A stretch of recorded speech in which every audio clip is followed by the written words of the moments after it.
Your thoughts lead to your actions, and your actions develop habits that create outcomes. It's time to stop whining about the outcomes and start putting in the work.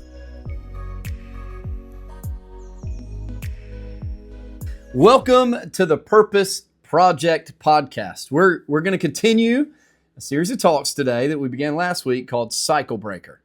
The idea is to discuss the truths of the cycles that we live every single day.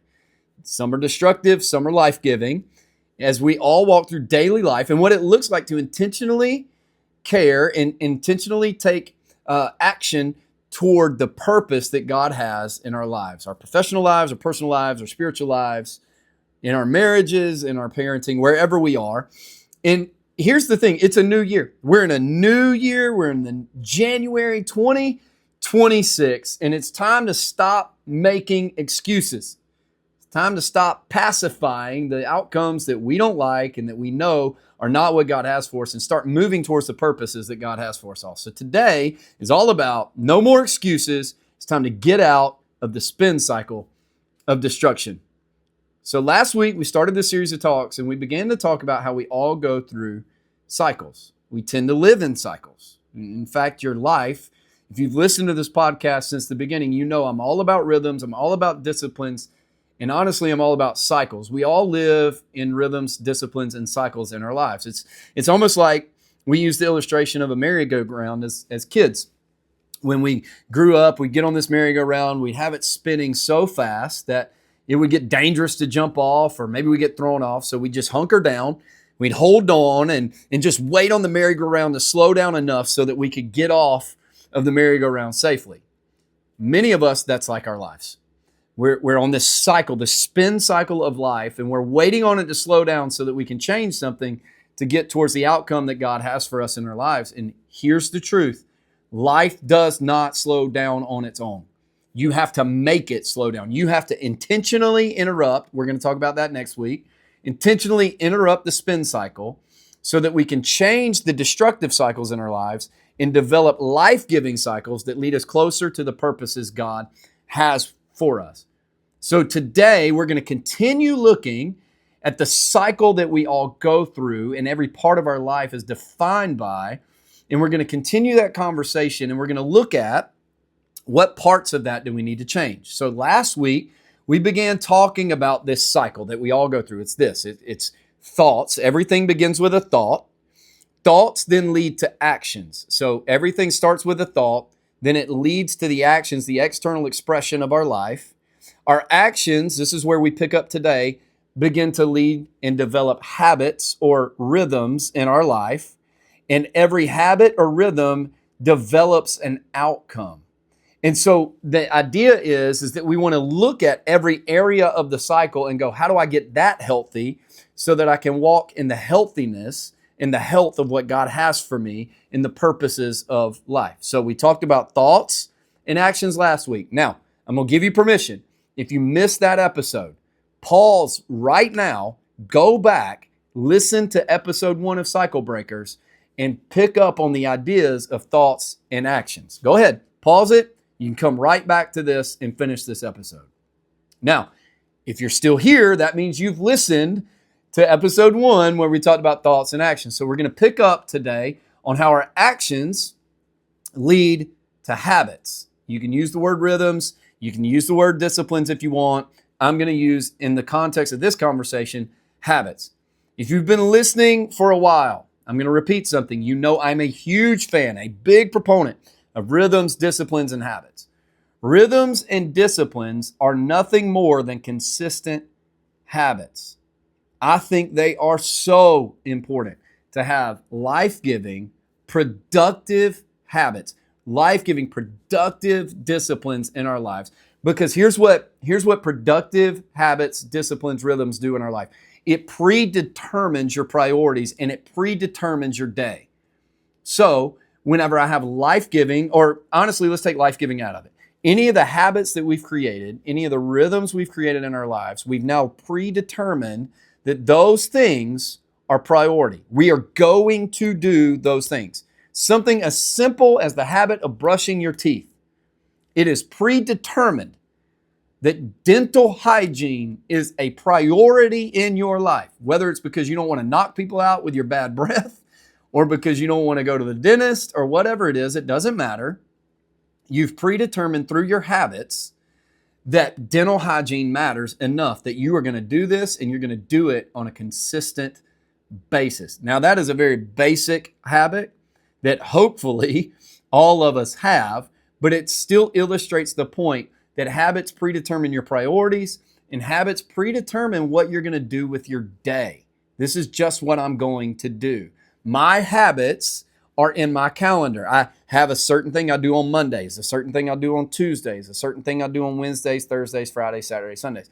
It's a certain way that I go about my day. Why? My day is predetermined now. I don't have to worry about it. I don't have to stress about it. These are the things I'm going to work on. Is there flexibility in that? Absolutely. But it's the idea of habits create the outcomes. So we have to figure out what habits are we doing. As the cycle, the merry-go-round of life gets going and it gets spinning and it keeps moving and it keeps moving, we know that our thoughts and our actions are the things spinning that cycle, spinning that merry-go-round. Your consistent actions become your daily habits. And truthfully, it doesn't even matter if it's good habits or bad habits, habits still dictate your life. Here's a good indication of a habit. Here's a good definition, if you will, of a habit. It's what you consistently do without even thinking about it. It's just automatic. When I get up in the morning, I brush my teeth. I fix a cup of coffee. I get dressed and get ready for my day. That's a habit. It's the way I go about it. It's usually, for the most part, it's the order in which I go about it. It's what happens in my life. It's predetermined. I don't think about it. I don't give it a second thought. I just go. I have a habit. I go to the gym every morning. Why? Because it's a priority for me. It's predetermined. I don't think about it. It's just a part of my day. Some habits are like this. I look at my phone when I'm bored. I got nothing to do, so I'll look at my phone. That's one of my things. My wife will say, well, you've been on your phone a lot today. Well, I got nothing to do. I'm reading about, I'm a huge South Carolina Gamecocks fan, right? So like I'll read the message boards, recruiting news about football, baseball, basketball, whatever, right? I'm bored. We pick up our phone when there's nothing to do. Instead of letting our mind rest, we pick up the phone. Not the greatest habit to have. Maybe here's another habit. I cope in difficult times or awkward moments with sarcasm instead of talking through the moment. Instead of embracing the moment, I get sarcastic or whatever it is. I cope in that way. Or a habit like going to the gym. We just talked about that. It's a habit. It's something that I don't have to think about. It's a priority. I'm just going to do it. Waking up at a certain time every day. I'm going to get up and get my day started. For me, I get up, I get in the Word, I take my daughter to school, I go to the gym, and sometimes the way and the order of that changes, but it's the same things I do. I don't think about it. It's just what I do. Consistently, here's another habit, consistently overspending instead of stewarding our finances well. It's a habit, right? I'm stressed. So retail therapy kicks in, right? Or whatever it is. Habits, here's the thing about habits though. Habits have no idea if they're good or bad. Only you do. Habits are just habits. It's just the consistent daily, non-thinking, automatic actions of your life. Now, the thoughts, your habits started with a thought. And then it turned into external expression and actions, which became consistent daily, automatic habits that I'm living through. No matter what, every single habit you engage in started as a thought, led to an action, and is now the consistent execution of that action that is now a ritual, a habit, or a rhythm in your life. And as your thoughts cause you to determine your actions, where your actions, watch this, are based. Because remember, we talked last episode, flesh and spirit. I'm fighting. I want to be negative in the flesh, but I know my spirit wants me to be positive. I want to go off on somebody, but my spirit wants me to lift somebody up. Where your actions and your thoughts are based is the type of habits that you'll create. So if you don't have life-giving habits in your life, can I tell you something? They're not based in life-giving thoughts or actions. It's destructive, right? Galatians chapter 5, 19 through 24 talks about fleshly habits and spiritual habits. It actually breaks the two down. So we're going back into that again from last week. There's the flesh, there's the spirit. They war against each other. It's a tension to be managed, not a problem to be solved, right? But Galatians 5:19 through 24 really breaks down habits based in the flesh look like, verses 19 through 21. When it's all about me and only pleasing me, these are the types of habits and actions that I'll have. Habits based in the spirit, in the ways of God, look like verses 22 through 24. It looks like something that's going to benefit others and benefit God and benefit the kingdom. I actually love what Paul says about our lives. Okay? I'm going to give you some permission in a minute. Actually, Paul's going to give you permission. In 1 Corinthians chapter 10, Paul is not just when looking at the spiritual, the flesh, and the physical side, but he's also at the practical side. Here's what he says in 1 Corinthians chapter 10, verse 23. He says, all things are permissible. I'm going to go ahead and tell you something. I'm going to stop right there for a minute. If you're a believer in Jesus, or even if you're not, I want you to know something. You can do whatever you want to do. You do not have to do what I'm talking about in the podcast. You don't have to listen to and do what the Bible says. You don't even have to follow the ways of God. You don't have to. All things are permissible. In other words, you can do whatever you want to do. But then he cautions with this. He says, all things are permissible, but not all things are of benefit. All things are permitted, but not all things build people up. In other words, let me put it like this. You can do anything you want to do. You can have the most destructive, the most negative, the most life-taking habits in your life. You can live there. You can keep them. You can hear this podcast and go, I don't want to put in the work. I don't want to do what it takes to get better. I don't want to chase the purpose God has for my life. I don't want to do those things. And it's permissible for you to do that, but it's not going to be beneficial. I love how Paul says, but not all things build people up. Just because you can do something doesn't mean you should do something, right? No is a complete sentence. It's okay to go, no, I don't have to live this habit. No, I don't have to live this outcome. No, this thought doesn't have to dictate my life. No, this action doesn't have to become a daily, consistent, automatic rhythm or habit in my life. No, I'm not going to do it. Can I? Yeah, I can. Should I? No, I shouldn't. And so I'm going to put in the work and I'm going to do something. You can do whatever you want, but just you have to think, is it beneficial? The Purpose Project podcast is all about this. I'm walking towards the purpose God has placed in my life. You hear me say this every single episode. You have purpose. God has put purpose in your life. God has put purpose in my life. God has put purpose in your enemy's life, my enemy's life. God has put purpose in our life. I have to decide. I can do whatever I want, but is what I'm doing taking me closer to the purpose God has for me? So let me say it to you like this as a coach today, okay? As somebody that just wants to watch you start 2026 in a rhythm of getting rid of destructive cycles. Before you whine about results, before you complain about outcomes, which we're going to talk about in just a moment, you might want to take inventory of your habits, because that is where your outcomes and results are coming from. Now, little plug for next week. Join us again next week, because we're going to actually take a look at really practical and applicable ways that we get to interrupt the spin cycle in every area of this life, of these habits, of these destructive cycles in our lives. We're going to look at how do we interrupt that and change it so that we can press forward to the purpose that God has for us. But before we sit back and complain and whine about the outcomes in our lives, we've got to learn that I have got to take inventory of the habits that I'm living out on a daily basis. The truth is this: your habits will lead to your outcomes. What you consistently do, hear me, is what you will eventually become. What you consistently do is what you will eventually become. The outcomes, the results, the life you're experiencing right now can be directly traced back to the habits you're living, to the actions you've expressed, and to the thoughts that you've allowed to linger. The outcomes, the results, everything you're living right now. If you love your results, great, awesome. You fixed some cycles in your life in that area. If you don't like the outcome, you have a choice. Am I okay sitting in in wallowing in self-pity in the outcome, or do I want to fix this thing? If I want to experience, here's a thought for you. If you want to experience what few people in our lives will, I have to do what most people won't. If I want to experience what few people in my life will, if I want to experience the success, the peace, the joy, the happiness, the goodness, the full life of Jesus, the purpose of God in my life, I have to be willing to do what most people won't. It means I got to be willing to put in the work. I got to be willing to develop the habits. I got to be willing to change the thoughts.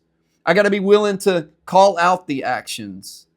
Is your goal this year to get in better shape? You're not going to do it unless you eat right and go to the gym. And hear me, it's not just going to the gym for the first few weeks of the year. It's keeping the membership and creating the daily habit of going. If your goal is spiritual growth and discipline, man, you better create a daily habit of getting in the Word of God, reading the Bible, talking to God, worship. Get to a church consistently. Go to church, serve the community, read the Bible, pray, give, serve. Do all those things. Spiritual growth comes from that. If your goal is to be a better financial steward of your money, get some budgeting help. Go do Financial Peace University with Dave Ramsey. Find a budget template online. In fact, I'd love to give you one. All you got to do is email youmatter@radiatechurch.net. We'll send you a budgeting template. Just tell us you need one. Get something that will help you get the daily habit to get to the outcomes. Now, here's the hard part of this, okay?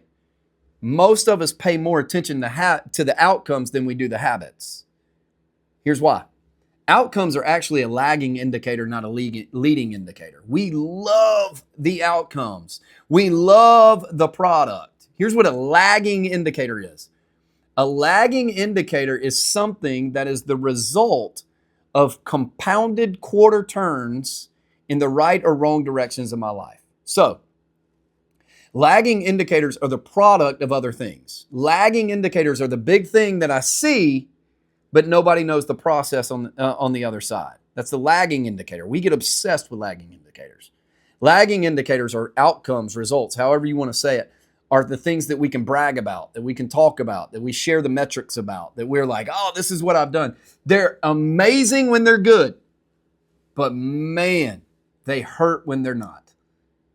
Now, a leading indicator are the things that are rarely seen and celebrated, but absolutely decide the results. So let me put it like this. The lagging indicator is your outcome. The leading indicators are your thoughts, actions, and habits. Not very many people are going to look at your thoughts, actions, and habits and celebrate those. Not very many people even know a lot of them. They may know a few, but they don't know all of them, right? That's a you thing. But people see the outcomes. The outcomes, the lagging indicator is the Instagram post. It's the filter that we place. It's the brag that we do. It's the celebration. But the process, let's just be honest, the process is not fun. The leading indicators are the tough part. When I've got to take my thoughts captive, when I've got to call myself out on my actions, when I've got to create new life-giving habits and get rid of destructive habits and life-sucking habits. That's the leading indicators that are the work. We love the product, but the process is excruciating at times. I'm one of those people, and many of you may be like this too. I want to get to the product. I want to get to the lagging indicator. I want to get to the end result as fast as absolutely possible. Because of that, because I'm wired that way, I hate process. I'm not a details guy. I'm not great at it. I forget details all the time, right? I don't like waiting. I want the fastest result, the best result, the fastest possible. But it doesn't take away the importance of the process. It doesn't take away the importance of the thought. It doesn't take away the importance of the action. It doesn't take away the importance of the habits. So let me give you some tough love on this topic today. Stop whining about the outcomes you don't like. Stop. Stop going through 2026 already this year and just being like, I don't like where I'm at. I'm out of shape. My finances are a mess. My wife doesn't enjoy being around me. My kids aren't happy when I'm home. I'm not good at golf. I'm not where I want to be financially. My friends, I don't have a lot of friends. My spiritual life is a wreck. My profession isn't going where I thought. I thought I'd have climbed the ladder by now. Stop whining about it. And let me give you some tough love. Stop complaining about it. Accept it. Don't be happy with it, because real change only happens when you get sick and tired of where you are. But the problem is many of us stay in the complaining phase instead of the fixing phase. Stop complaining about it. Stop whining about it and start winning. Stop whining, start winning. Start fixing this thing. How do I do that? Well, outcomes always lead back to thoughts. So thoughts lead to actions. Actions lead to habits. Habits lead to outcomes, and outcomes create thoughts. So here's what happens. We get an outcome we don't like. We spend time complaining about it. We're frustrated. We're upset. We whine about it. We talk about it. We get negative about it. And now that leads to negative thoughts. Well, I'm not enough. I don't have purpose. Maybe I can't do this. And now those negative thoughts turn into negative actions, and I start treating people different. And I'm not as nice as I used to be, and I don't have the grace and the patience I used to have. And now that becomes a habit in my life. And now I've got lazy habits and unproductive habits that lead into more bad outcomes, which lead to more bad thoughts. And it just begins doing this cycle all over again. And it spins faster and faster. And then we go, I'll change whenever I can jump off fast enough to get off the cycle. But life never slows down. So what if we said, okay, I don't like the outcome. Now I'm going to intentionally interrupt this thing, and I'm going to change the thoughts, which change the actions, which change the habits, which lead to better outcomes, which lead to better thoughts. And we're going to go around in this thing, and we're going to start working on what it takes. If I can take it as a challenge, and I can get my thoughts toward progress, towards fixing it, towards grace, towards purpose, towards moving forward. My actions start moving toward progress. My actions start moving towards life-giving processes. My actions start moving towards momentum and not being stuck. My habits then become compounded. They begin to work on top of one another toward a goal, not just taking up space, not just taking up time, not just a thing on my calendar, but my habits are now pushing me toward purpose. And now my outcomes in just a few short months will begin to be different. Why? I'm working the cycle to accomplish everything God has for me. It's pointed in a direction. Here's the bad news on this. You ready? This isn't something that's fixed in 2 weeks in January. This isn't something that's fixed in 1 month of 2026. It's not something that's fixed immediately and enjoyed the rest of the year. It's something that today you get to make the choice to fix. But it's called the Purpose Project because it's a project. It's a journey. Accomplishing purpose is not an instantaneous act. It's a moment to where we decide, and then we start building our habits. We start building on top of one another and progressing toward everything that God has for us. So to review on the past 2 episodes, we know that all of us in every area of our life go through this cycle. My thoughts will lead to my actions. My lingering thoughts will lead to my actions. My actions that I consistently allow to happen become my habits, my daily automatic habits. And then that determines the outcomes of the areas of my life. So I get to look at the outcome and say, I like or I don't like. This is going where I thought it was going or it's not. And then I have to take inventory of all 4 areas and figure out what should stay, what should go, what needs to change, what needs to stay the same, what needs to get saved, and what is okay with where it is, right? And here's what I want to tell you today. Stop whining, start winning. Today's the day. You got to make that call. Stop whining, start winning. We're going to start moving this thing forward. Now that we diagnose the cycle, now that we're inventorying the 4 things, we're going to start making progress. You're too far along in the process of life to sit here and be drugged down by negative thoughts and negative actions. Okay? I want to coach you for a minute. You've got too much purpose in your life to stay stuck.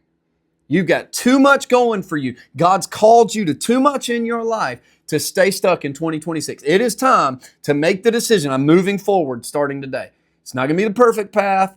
It's not going to be an easy path, but I'm moving forward today. I want to encourage you, make the necessary changes. Take the necessary inventory and watch what God will do in your life. Hear me. Let me get preacher for you with you for a moment. Don't do it by yourself. Invite God into the process. God, help me. What is here that should be here and what is not here that shouldn't be here? Because God will change your life. When I begin to understand this cycle and go, I don't have to live in this. I don't have to live in destructive cycles. I can interrupt this thing, invite God into the process, and everything can change. So we're going to stop whining. We're going to start winning. We're going to start moving forward. We're going to start making progress. We're going to start the momentum toward the purpose God has for us. Now remember this, you matter. You matter to me, you matter to God, and you matter to your circle of friends and family. You've got purpose. God placed purpose on the inside of you from day one. You've got so much purpose. You've got so many things that God wants you to be a part of. It is inviting you to participate in this world. And it's time. It's time to begin growing closer to the purpose God has for us because we get to go and be a part of changing the world together. So I want to invite you and encourage you over the next week, think about the 4 areas of the cycle, inventory them, what needs to stay, what needs to go, where do I need to make progress, and join us next week as we continue this conversation on cycle breakers. And next week, we're going to talk about how do I intentionally interrupt the spin cycle and make a difference and change from destructive to life-giving. Now, let's go put in the work. Let's get after it. I'll see you next week.